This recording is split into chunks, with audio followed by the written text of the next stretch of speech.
আজ আমি তোমাদের সাথে শেয়ার করছি মালপোয়ার রেসিপি। এই বাটির মাপ করে প্রথমে আমি 2 বাটি ময়দা, 1 বাটি সুজি, 1 বাটি চিনি, 1 বাটি দুধ নিয়ে একটা ব্যাটার বানিয়ে নিয়েছি। এই ব্যাটারটাকে 5 থেকে 10 মিনিট ভিজিয়ে রাখতে হবে প্রথমে। তারপর একটা চামচের সাহায্যে ভেজানো জিনিসগুলোকে ভালোভাবে একটু মিশিয়ে নেব। 5 থেকে 10 মিনিট একটু ফেটানোর পরেই বেশ স্মুথ হয়ে যাবে এই ব্যাটারটা। ব্যাটারটা খুব পাতলা বা খুব গাঢ়ও হবে না।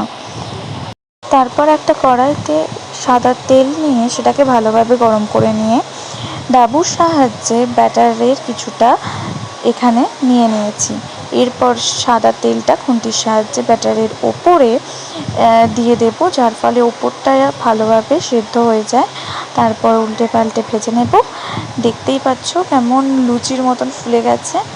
ভেতরটা কিন্তু প্রচণ্ড সফট হয়েছিল, কিন্তু এত গরম থাকায় আমি তো ভালোভাবে কাটতেই পারছিলাম না, তাই তোমাদের সাথে ভেতরটা হয়তো ভালোভাবে শেয়ার করতে পারিনি, কিন্তু খুব সুন্দর খেতে হয়েছিল।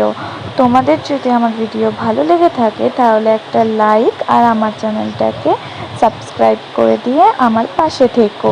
Thank you.